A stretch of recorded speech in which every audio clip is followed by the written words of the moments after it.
by independent crime analyst, Dr. Chris de Kock. Good to have you, Doc, and thank you very much for your time. Lieutenant General Dumisani Khumalo pointing out difficulty in professional bonds, professional relationships, whether it be his and General Sibia when he got promoted, or whether be it between crime intelligence and IDEC when it comes to investigating high-profile individual. Is there a system or authority that governs how these relationships should be conducted, especially since they affect, for example, dockets, they affect investigations? Yeah. First, I want to say good afternoon. Then I want to say that, everything that we have heard in the past 2 days with General Khumalo and the previous day with General Bashlane, again, as all the other months that we have listened to these evidence, all of this is allegations. But when it comes to the relationships in the South African Police Service, it seems there's really major problems there, and this is influenced by what each one say of the other one, and it seems there's different camps and factions, and that this whole business is being misused by the criminal underworld, by organized crime. There's weaknesses and there's problems in relationships between divisions and even within divisions within the South African Police Service. So how concerned should South Africans be, particularly around the poor professional bond between crime intelligence and IDEC, which, according to Lieutenant General Khumalo's testimony, seems to have resulted in them being at odds while investigating the same high-profile cases? No, I think we should be very worried. Look, the biggest crime threat at present in South Africa is, it seems, organized crime. At the station level, the crime that we get there, it can be prevented to a large extent and so on. But when you have organized crime, that's a very difficult thing to fight. And intelligence is your major factor. If you don't have intelligence of how the organized underworld look, who's talking to who's working with whom, what do they do, then you can forget about it.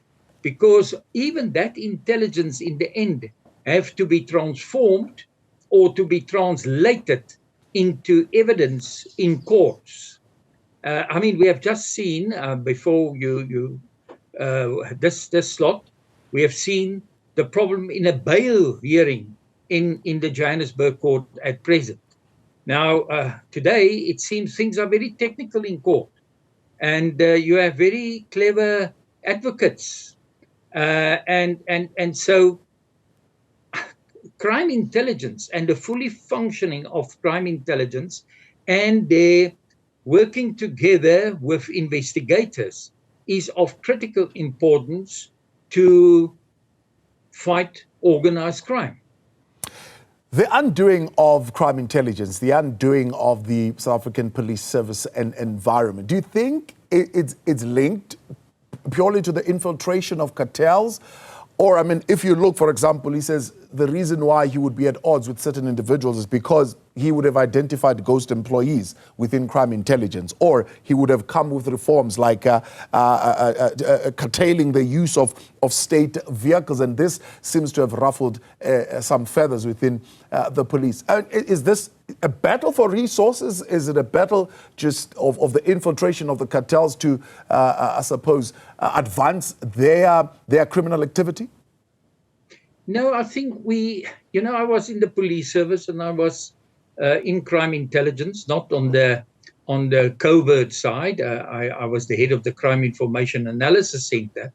And I think we must take this back to around about 2009-10, just before and after the World Cup. Before that time, crime intelligence were fully functional. And there were problems, but not problems of this size that we have now. Then we got the appointment of, and I'm glad that General Paslani was called 2 days ago, because I think he explained that whole affair. Then Richard McLooley, General Richard McLooley were appointed. And he, during his time, a lot of appointments were made of family members, it seems, and all of these ghosts still exist, it seems. Even this afternoon I was listening, and it seems that he didn't really get rid of them. They are still under investigation. So I mean, this must be done. The vehicles, high profile vehicles, which are not used in intelligence to gather intelligence in operations, in undercover operations, that have to be withdrawn from people who are driving those vehicles. And if that makes him an enemy of all of those characters, well, then so it be. But that intelligence have to be overhauled, and that there have to be some order, and that intelligence should do what they should do, and that is the main focus should be organized crime or crimes against the state, which is at this state, I don't think, a big priority. If that is not happening, this country is clearly going to fail. And I must say, I'm a little bit worried. There's another thing that worried me after I've listened to General Khumalo this time. Look, his evidence, I think, was very good. He did it in a convincing style. But when he came under questioning of the lawmakers, the parliamentarians in that committee, I was a bit worried, because one of his answers was that no, you can't trust, or you can. The majority of police officers, well, actually most of the police officers in Gauteng can't be trusted. And I think that was, and then today he was asked by the parliamentarians, but how can you make such a statement? I think it was Mr. Souls who asked him, but how can you make such a statement? Do you have evidence? Are some of these people now locked up already? Were they arrested? Because if they have this contact with cartels, if they will help the cartels and we can't trust them, then they must carry the consequences. Sure. It seems he didn't have a proper answer except to say, no, everything is still under investigation. Now, this morning I listened to various radio stations and other TV stations and yourself, and it seems the public are very upset about that specific remark. Some think maybe it's true. Others say, no, it can't be true. I mean, they know police officers that they can trust. But this is very negative for the trust of South Africa in the South African police service. And I think the movement of this committee and the Nhlanhla Commission, things will have to start to occur. At least yesterday was asked the question, but is General Sabiri, which was mentioned in many times in the last few months, is he still in his job? And it seems he's still in the police. Doc, the question there is then who to trust. I mean, for example, the lawmakers themselves are faced with a situation where you have General Khumalo insisting that there is no tampering that occurred with the phones, but IDEC disagrees. So who do the lawmakers believe typically when you have a forensic dispute of this nature?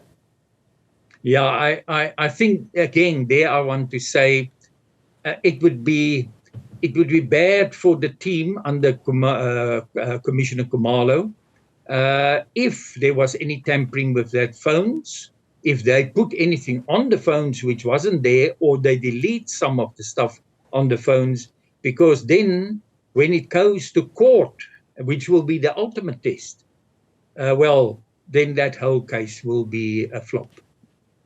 What does it suggest? That there are individuals who are in the system, and it says they have been paid for 10 to 15 years at a colonel level, full colonel level, 15 to 20 years that have been paid, that were there. holding rank. I mean, what does that tell us about what is going on there? Who are just ghost employees, who are not real employees? Yeah, I tend to believe what he said there. But the thing is, hopefully, and I'll say this in a lighter note, hopefully those people who carry that ranks for that salaries, because a colonel earned a very good salary, just did nothing, because at least then they didn't make any, didn't do any damage. But I'm certain those people were used when in the highly factionalized, politically factionalized crime intelligence, those people were used to do some spying on other police officers, good police officers with years of experience, police officers who had lots of success in the past. That to me is a bigger worry. Doc, we appreciate the time. Let's leave it there for this afternoon. That's Dr. Chris de Kock, the independent crime analyst, following the wrap-up of the testimony by Lieutenant General Dumisani Khumalo. Well,